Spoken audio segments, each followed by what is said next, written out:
প্রথমে অনেকেই ভেবেছিলেন তিনি হয়তো পাগল, কিন্তু কয়েক সেকেন্ড পর সবার চোখ যেন কপালে। কোনো রকম হাতিয়ার ছাড়াই ভেঙে ফেলছে পাথর। এ কোনো জাদু নয়, বরং বেঁচে থাকার লড়াই। হাতের কবজি নেই, নিয়মিত কাজও নেই, তবুও হার মানেনি কুষ্টিয়ার এই মানুষটি। ভিক্ষা নয়, সহানুভূতি নয়, শারীরিক কসরত দেখিয়েই তার সংসার চলে। চলুন জেনে আসি এই মানুষের আশ্চর্য কীর্তি। আমি হাত দিয়ে লেল্লানি পাথর বানি, আমি কোনো ভিক্ষা করি না। কুষ্টিয়ার খোকসা এলাকার বাসিন্দা শামীম হোসেন, যার জন্ম থেকেই নেই এক হাতের কবজি। সেই হাতেই চলে তার জীবন। দিনের বেশিরভাগ সময় কাটে রেল স্টেশনে। ট্রেন থামলেই যেন শুরু হয় কাজ।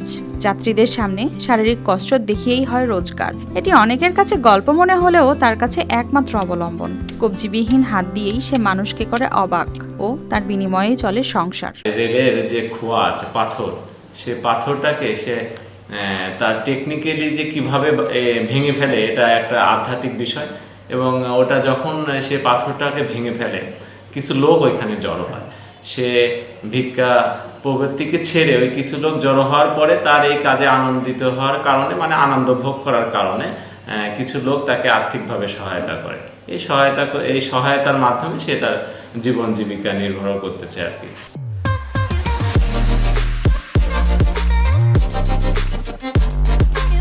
আল্লাহ তাআলার অনেক বড় কুদরত। এটা হলো আমরা সামর্থ্যবান একজন শক্তিশালী পুরুষ, তাও আমরা ইটও ভাঙতে পারি না। কিন্তু শামীম ভাইয়ের ভিতরে আল্লাহ তাআলা এমন একটা কুদরত, এমন একটা গুণ দিয়েছে আল্লাহ তাআলা, সে হাত দিয়ে পাথর ভেঙে ফেলে। জন্মগত শারীরিক অবস্থার জন্য কোথাও মেলে না কাজ।